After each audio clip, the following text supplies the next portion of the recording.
Hello नमस्कार दोस्तों, मेरी सब आपके चैनल एजुकेशन फॉर ऑल में एक बार फिर से आपका स्वागत करता हूं। आज हम लोग जो पॉलिटी का सेशन कर रहे थे उसको मैं आगे बढ़ाते हुए मैं अगला लेसन लेकर के आ गया हूं, जिसमें हम लोगों को केंद्रीय मंत्रिपरिषद के बारे में पढ़ना है। इससे पहले वाले वीडियो में मैंने केंद्रीय मंत्रिपरिषद से संबंधित थ्योरी और आपका कुछ जो है वो एमसीक्यू भी मैंने करवा दिया था। मैं जो है वो केंद्रीय मंत्रिपरिषद के बारे में बताया था कि इसका जो प्रधान होता है वो आपका प्रधानमंत्री होते हैं, और यह किसके सलाह के लिए बनाया जाता है, तो राष्ट्रपति के सलाह के लिए जो है वो केंद्रीय मंत्रिपरिषद का जो है वो गठन किया जाता है। तो अगर आपने पीछे वाला वीडियो नहीं देखा है तो आप जो है जा करके देख सकते हैं। आज हम लोग जो है वो क्वेश्चन नंबर 12 से स्टार्ट करेंगे, क्योंकि मैंने जो है वो 11 क्वेश्चन तक करवा दिया था। अगर आप बिहार एसएससी की तैयारी कर रहे हैं तो उसके लिए मैं जो है वो जीके का 50 क्वेश्चन डेली जो है वो करवाता हूँ डिटेल में एक्सप्लेनेशन के साथ है। तो अगर आपने उसको नहीं देखा है, अगर आप तैयारी करते हैं, आपके दोस्त तैयारी करते हैं, तो आप उनको शेयर कीजिएगा। आप जो है इस के जो वीडियो का प्लेलिस्ट होता है, आप जो है जा करके वहाँ पर जो है बिहार एसएससी का प्रैक्टिस सेट जो है वो कर सकते हैं। तो आज हम लोग जो है वो पॉलिटी के सेशन को आगे बढ़ाते हुए मंत्रिपरिषद से संबंधित आगे की क्वेश्चन आंसर को करते हैं। चलिए, क्वेश्चन नंबर आज का 12 है कि निम्नलिखित कथनों पर विचार करें। राष्ट्रपति भारत सरकार का कार्य अधिक सुविधापूर्वक किए जाने के लिए और मंत्रियों में उक्त कार्य के आवंटन के लिए नियम बनाएगा। क्या राष्ट्रपति? अगला है कि भारत सरकार की समस्त कार्यपालिका कार्यवाही प्रधानमंत्री के नाम से की हुई जाएगी। तो निम्नलिखित में से कौन सा जो सत्य है, तो केवल एक जो है वो आपका सत्य है। आइए इसका जो है हम लोग व्याख्या देख लेते हैं। भारतीय संविधान के अनुच्छेद 77(1) के अनुसार भारत सरकार की समस्त कार्यपालिका कार्यवाही राष्ट्रपति के नाम से की हुई कही जाएगी, तथा अनुच्छेद 77(3) के अनुसार राष्ट्रपति भारत सरकार का कार्य अधीन जो है वो सुविधापूर्वक किए जाने के लिए और मंत्रियों में उक्त कार्य के आवंटन के लिए नियम बनाएगा। तो इस प्रकार ऑप्शन नंबर जो है वो ए सही हो जाएगा। कथन एक जो है वो सही है। तो प्रधानमंत्री के नाम पर ही कार्रवाई जो है वो, यानी कि समस्त जो कार्यपालिका कार्रवाई होती है वो राष्ट्रपति के नाम पर होता है, प्रधानमंत्री से नहीं। क्वेश्चन नंबर 13 है कि यदि भारत के प्रधानमंत्री संसद के उच्च सदन के सदस्य हैं तो वे क्या करेंगे, तो वे अविश्वास प्रस्ताव की स्थिति में अपने पक्ष में वोट नहीं दे सकेंगे। अगर प्रधानमंत्री मान लीजिए उच्च सदन किसको कहते हैं, तो राज्यसभा को कहते हैं, अगर उनके सदस्य हैं तो अगर अविश्वास प्रस्ताव की स्थिति में वह जो है अपने पक्ष में वोट जो है वो नहीं दे सकते हैं। प्रधानमंत्री या मंत्रिपरिषद का कोई सदस्य जो किसी भी सदन का सदस्य है वह वहाँ बोल सकता है, मतदान कर सकता है, किंतु वह जिस सदन का सदस्य नहीं है वहाँ बोल तो सकता है किंतु मतदान में भाग नहीं ले सकता है। अविश्वास प्रस्ताव मंत्री परिषद में लोकसभा के विश्वास के निर्धारण हेतु लोकसभा में ही लाया जा सकता है। अतः यदि प्रधानमंत्री संसद के उच्च सदन के सदस्य है तो वे अविश्वास प्रस्ताव में की स्थिति में अपना वोट नहीं दे सकेंगे। यदि अविश्वास प्रस्ताव लोकसभा में पारित हो जाएगा तो मंत्रिपरिषद को त्याग पत्र जो है वो देना पड़ेगा। क्वेश्चन नंबर 14 है कि भारतीय संविधान के निम्नलिखित प्रावधानों में से कौन सा प्रावधान मंत्रिपरिषद की नियुक्ति तथा पद युक्ति को विवेचित करती है, तो अनुच्छेद 75 जो है वो मंत्रिपरिषद की नियुक्ति और पद युक्ति के बारे में बतलाते हैं। 15 नंबर क्वेश्चन है कि आमतौर पर भारत के प्रधानमंत्री होते हैं, तो आमतौर पर भारत के प्रधानमंत्री लोकसभा के जो है वो सदस्य होते हैं। संविधान के अनुसार प्रधानमंत्री दोनों सदनों में से किसी का भी सदस्य हो सकता है। आमतौर पर वह लोकसभा का सदस्य होता है, क्योंकि लोकसभा जनता के द्वारा प्रत्यक्ष रूप से निर्वाचित निकाय है और वह लोकतांत्रिक ढंग से निर्वाचित सरकार का प्रतिनिधित्व करता है। फिर भी राज्यसभा से प्रधानमंत्री बनाए जाने पर कोई प्रतिबंध नहीं है, लेकिन ज़्यादा लोकतांत्रिक यही है कि वह लोकसभा के सदस्य हो।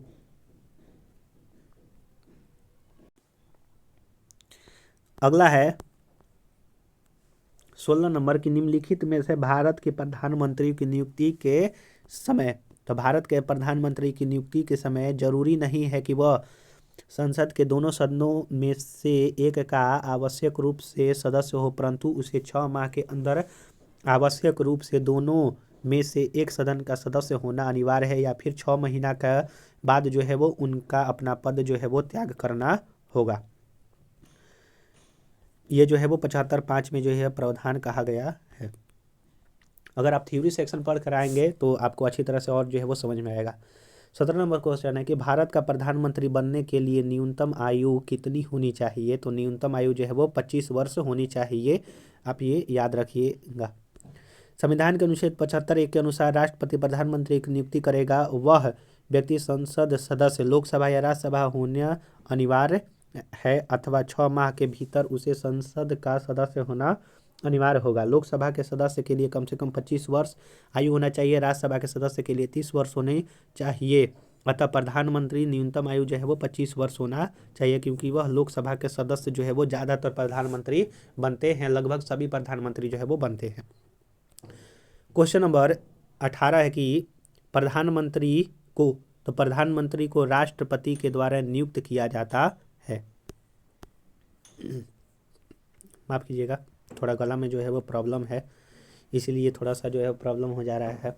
क्वेश्चन नंबर 19 है कि अग्रलिखित में से कौन सा व्यक्ति सही है भारत के प्रधानमंत्री के बारे में? कि संसद के दोनों सदनों के सदस्यों में से अपने मंत्रियों का चयन करने के लिए स्वतंत्र है।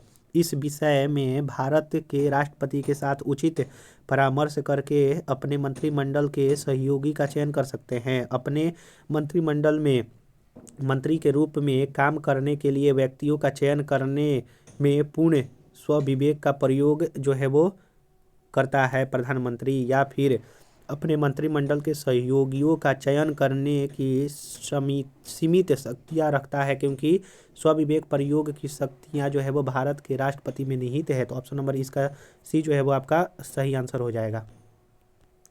क्वेश्चन नंबर 20 है कि जो व्यक्ति संसद का सदस्य नहीं है, केंद्रीय मंत्री रह सकता है कितने समय तक? तो 6 माह तक जो है वो रह सकता है।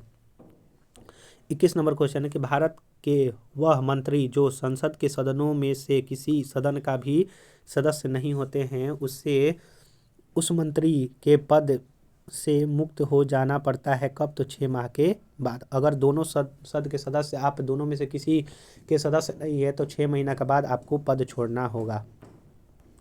क्वेश्चन नंबर 22 है कि भारत की संसद के संबंध में निम्नलिखित में से कौन सा कथन सही नहीं है? तो मंत्रिमंडल की सदस्यता निम्न सदन तक सीमित होती है, यह गलत है।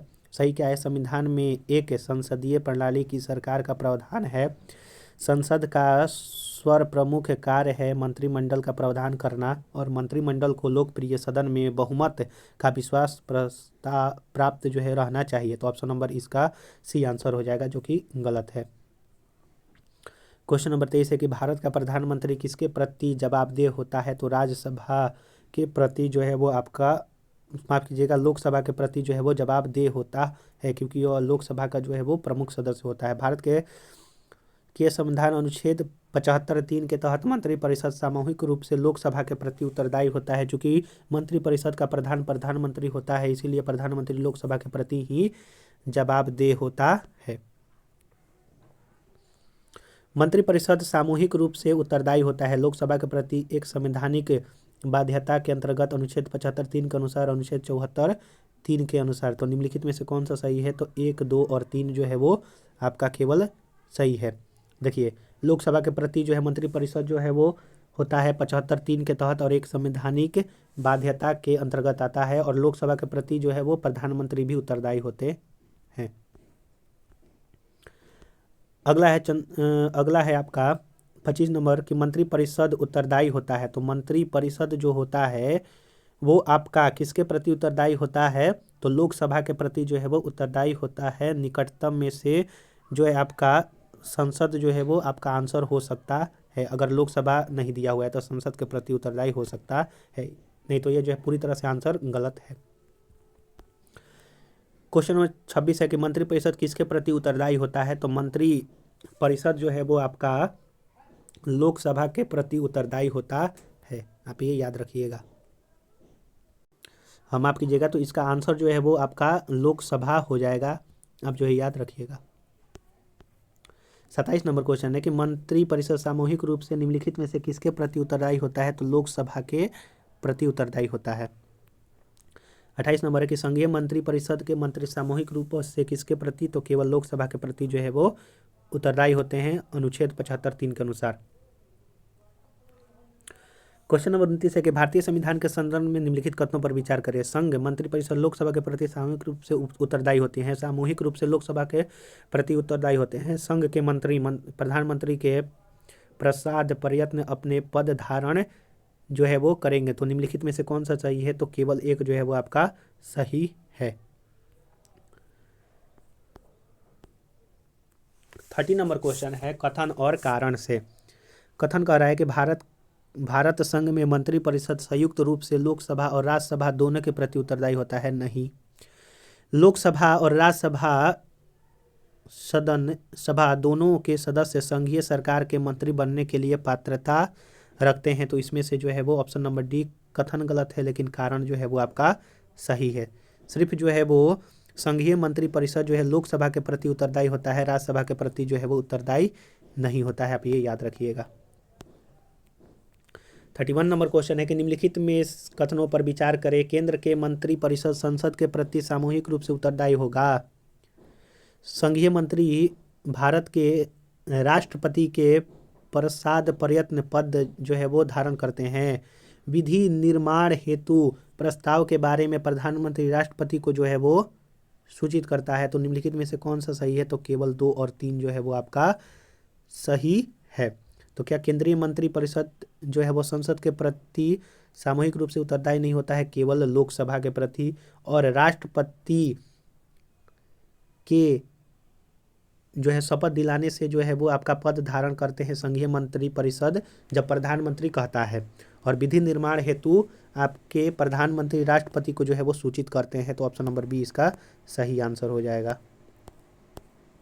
अगला है क्वेश्चन नंबर 32 कि निम्नलिखित में से किसका भारत के संविधान में तो स्पष्ट उल्लेख नहीं है पर परिपाटी के रूप में पालन किया जाता है। तो निम्नलिखित में से कौन सा है जिसका भारत के संविधान में उल्लेख नहीं है लेकिन उसका जो है परिपाटी के रूप में पालन किया जाता है? तो ऑप्शन नंबर बी हो जाएगा कि प्रधानमंत्री यदि निम्न सदन में बहुमत खो दे तो उसे त्याग पत्र दे देना चाहिए।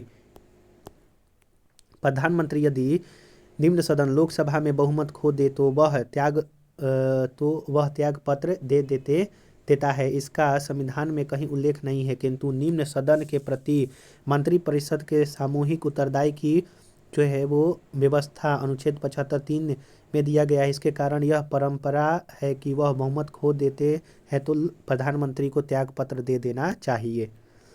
33 नंबर क्वेश्चन है कि भारतीय राजनीतिक व्यवस्था में कार्यपालिका के अधीन रहकर कार्य करती है तो कौन? विधायिका कार्यपालिका के अधीन होकर के कार्य करती है। भारत में संसदात्मक शासन प्रणाली अपनाई गई है। भारतीय राजनीतिक व्यवस्था में कार्यपालिका विधायिका के अधीन रहकर कार्य करती है क्योंकि राजनीतिक कार्यपालिका का गठन विधायिका के सदस्यों में से होता है और कार्यपालिका यानी कि मंत्री परिषद सामूहिक रूप से विधायिका लोकसभा के प्रति उत्तरदायी होता है। 34 नंबर क्वेश्चन है कि निम्नलिखित में से कौन सा एक प्रस्ताव भारत में मंत्री परिषद रख सकती है? तो क्या अविश्वास प्रस्ताव, भर्त्सना प्रस्ताव, स्थगन प्रस्ताव या फिर विश्वास प्रस्ताव? तो निम्नलिखित में से कौन सा जो है वो मंत्री परिषद रख सकती है? तो विश्वास जो है वो मंत्री परिषद रख सकती है, क्योंकि मंत्री परिषद में जो है वो प्रधान कौन होता है? प्रधानमंत्री जो है वो होता है। अविश्वास प्रस्ताव जो है आपका अपोजिशन जो है वो ला सकता है, आप ये भी याद रखिएगा। आइए इसका जो है वो व्याख्या एक बार देख लेते हैं। संसद में विश्वास प्रस्ताव मोशन ऑफ कॉन्फिडेंस समर्थन प्रस्ताव के रूप में सरकार द्वारा रखा जाता है। इस प्रकार के प्रस्ताव को लोकसभा में ही स्वीकृति अथवा अस्वीकृत किया जाता है, यानी कि राज्यसभा में इसको नहीं रखा जाता है। सरकार विश्वास प्रस्ताव संसद लोकसभा में तभी लाती है जब उसे लोकसभा में अपना बहुमत सिद्ध करना होता है। विश्वास प्रस्ताव प्रधानमंत्री या उनकी मंत्रिपरिषद अथवा उनमें से कोई एक सदस्य रख सकता है, जबकि लोकसभा में सरकार के विरुद्ध अविश्वास प्रस्ताव विपक्ष के किसी सदस्य द्वारा लाया जा सकता है। लोकसभा में अविश्वास प्रस्ताव पारित हो जाने पर मंत्रिपरिषद को त्याग पत्र देना पड़ता है। भर्त्सना प्रस्ताव एवं स्थगन प्रस्ताव भी सामान्यतः विपक्ष द्वारा ही लाया जा सकता है, आप ये भी याद रखिएगा। तो आपको समझ में आया होगा कि विश्वास प्रस्ताव कौन लगता है, अविश्वास प्रस्ताव, भर्त्सना प्रस्ताव और स्थगन प्रस्ताव कौन लाता है। तो इसी के लिए जो है आप एक लाइक कीजिए, सब्सक्राइब कीजिए और चैनल को शेयर नहीं किए हैं तो चैनल को शेयर भी कर दिया कीजिए। क्वेश्चन नंबर 35 है कि किस सदन के सदस्यों द्वारा बहुमत से अविश्वास प्रस्ताव पास होने पर मंत्री परिषद को त्याग पत्र देना पड़ेगा, तो लोकसभा के। 36 नंबर क्वेश्चन है कि अपना त्याग पत्र देने के बाद भारत के एक मंत्री को अपने त्याग पत्र के विषय में लोकसभा में व्यक्तिगत वक्तव्य देने के लिए किसकी अनुमति की आवश्यकता होती है, तो स्पीकर की आवश्यकता होती है। लोकसभा के प्रक्रिया एवं संचालन संबंधी नियम 199 के अंतर्गत मंत्री को अपना त्यागपत्र के विषय में लोकसभा में व्यक्तिगत वक्तव्य देने के लिए स्पीकर लोकसभा के अध्यक्ष की अनुमति की आवश्यकता होती है। यदि मंत्री वक्तव्य नहीं देना चाहता है तो स्पीकर के द्वारा उसको अपने त्याग पत्र के विषय में बोलने के लिए बाध्य नहीं किया जा सकता है। यह मंत्री की अपनी स्वतंत्र इच्छा होती है। यानी कि मंत्री, अगर कोई मंत्री अपना त्याग पत्र देता है अपने बारे में कि वह क्यों त्याग पत्र दिया, उसके बारे में अगर बोलना चाहता है तो लोकसभा के जो अध्यक्ष होते हैं उनसे परमिशन लेना पड़ता है। 37 नंबर क्वेश्चन है कि मंत्री परिषद के विरुद्ध अविश्वास प्रस्ताव लाने के लिए लोकसभा के सदस्यों की संख्या होनी चाहिए कितनी, तो 50 होनी चाहिए। अगर अविश्वास प्रस्ताव लाना है तो मंत्री परिषद के विरुद्ध तो लोकसभा में जो है वो सदस्यों की संख्या जो है वो 50 होनी चाहिए। किस दल के, तो विरोधी दल के। यह जो है नियम 198 में कहा गया है, लोकसभा का नियम।